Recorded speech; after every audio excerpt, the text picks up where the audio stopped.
Okay, so you want to be a reader, but you don't know where to start. So here are my 50 plus book recommendations for wannabe readers. By the way, this was totally clip art because I love Harry Potter, and I do love the selection too. Anyway, let's get going. Oh, and don't forget to subscribe to my channel for more content. I think I'm gonna do fantasy series first, and like my absolute favorite is this book. Specifically the first book, The False Prince, was just 10 out of 10. I think I gave it 6 stars, which is amazing because I loved it so much. Then the next 2 books were also super good. It was meant to be a trilogy originally, and then Jennifer Nielsen came out with 2 more books, which are also pretty good. But I think the first 3 are the main ones that are worth it.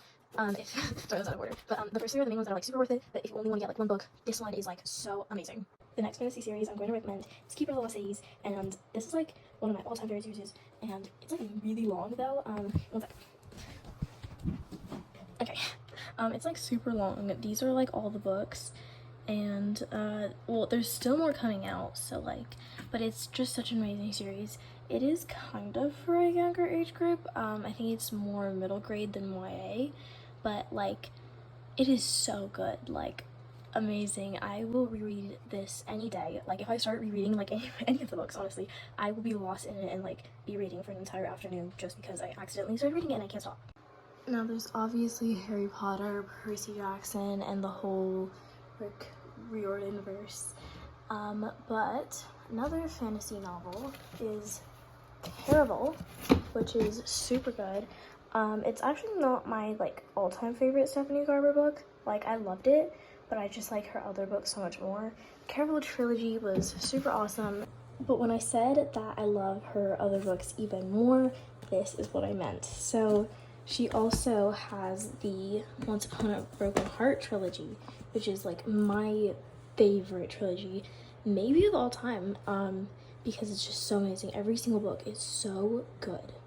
I think The Ballad of Never After was a 6-star for me, and I just love it so much. You can ask any of my friends, every one of them knows that I love Stephanie Garber and The Ballad of Never After. Speaking of trilogies, the Inheritance Games trilogy is just beyond amazing. I would say that the first one is obviously 10 out of 10.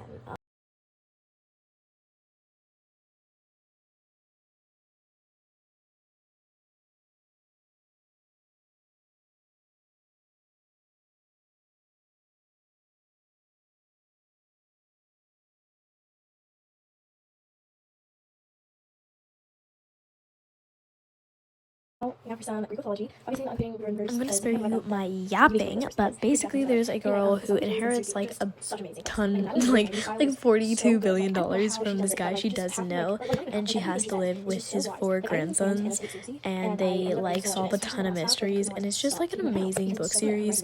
It gets super in depth and awesome, so good. Everything about it was just amazing, and I loved every second of it. And toward the end, I underlined so much too, and it was so sad, but I loved it, and it's a writing style for me. That can make or break a book. 1, the story was really good, and 2, her writing style, which just makes both of these books so amazing. Okay, time for the mystery books, which I'm so excited for because I love mystery books. Obviously, Queen Holly Jackson, with A Good Girl's Guide to Murder, Good Girl, Bad Blood, and As Good as Dead. This trilogy was I loved every single second of it. I think I read the entire trilogy in 3 days, so it's amazing. I honestly wish that I pulled an all-nighter reading all 3 of these, because if I was gonna pull an all-nighter reading any books, it would have been these 3. And the third book, oh my god, Holly Jackson is genius for this book. I think about it so often. It's just I read it really long time ago and I still think about it. Anyway, speaking of Queen Holly Jackson, 5 Survive is so good. My only regret was that I didn't read it in one sitting because I just didn't plan for that. If you're gonna read 5 Survive, read it in one sitting because it is worth it and it is so, so, so good. One of Us is Lying is very famous. Honestly, I loved it. I thought it was amazing. It's nowhere near Holly Jackson level amazing. It's good. It's a good read. And it's pretty quick, so if you're looking for a quick, maybe one sitting read, then it's a really good book. But it wasn't something that I think about all that often. I don't think it's one of Karen M. McManus's best books because she's a really good author. It's just not one of her best. Two Can Keep a Secret If One of Them is Dead is probably much, like, well, it's much better, honestly. I loved the characters. I feel like the characters were just so realistic. Like, they weren't these super amazing, super smart characters like in most books. It's just kind of nice to read about like normal people who are having a fun time. Well, not really a fun time, but who are solving mystery, and I love this book. But yeah, time for another trilogy. We've got the Renegades trilogy. Marissa Mayer really ate this one up. I love the characters, I love the storyline, and I honestly thought I was gonna get bored of these books. Because I didn't get bored of them, like, at all. I read them so quickly. I love her writing, and I love the characters, I love the story. Everything about it was just amazing. So it's very superhero. Another Marissa Mayer, Heartless. This one's a sad book. I loved it. Oh my god, I just realized my shadow this whole time. I'm wearing a super messy bun. Like, not a cute messy bun. I'm wearing a messy bun. The Selection series. Okay, so first, the main trilogy. If you have not heard of these books, I feel so honored that I get to be the first to tell you about them because they're so good. Okay, another fantasy novel is Dance of Thieves. I just read it recently. I annotated it, and it was just a really quick read. Like, I expected to not like it all that much. Like, I expected to like it, but I didn't think I would love it because I haven't heard about it that much. But it is so good. I thought it was gonna put me into a reading slump, but it actually took me out of my reading slump, which I was really surprised by. And I just read this. But I love it so much. And then what I read right before that was Carrie Soto's Back. If you haven't heard of this book, it is so good. It's definitely a different style from like anything I've mentioned in this video so far, because I think it's realistic fiction, and it's about this tennis player who is trying to defend her title, and so she comes back into the tennis world after a number of years. And she's like in her 30s and no one thinks she's gonna win. And she's against someone who is almost breaking her title of best tennis player of all time. And it is an amazing book. It is like so good, roller coaster.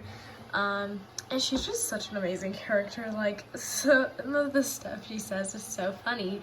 And I love who she is because you don't often read about a character like her. Anyway, we've got The School for Good and Evil by Simon G. and Annie. I have the Curse for True Love signed edition, like I was talking about earlier, because I love this book series. And the Curse for True Love signed by Stephanie Garber herself. So excited. I'm actually gonna see Stephanie Garber and Holly Jackson at a signing soon, which I'm so excited about. Okay, I think this is the last book I'm going to talk about in this video, but basically Poisoned was in one sitting, I think, because it was so good. I love the ending, I love the characters, and it was just amazing. I love the story, I love the writing style, and that day I went and I bought Lost in a Book and Stepsisters because they're by the same author. And can we admire the cover? Anyway, bye guys.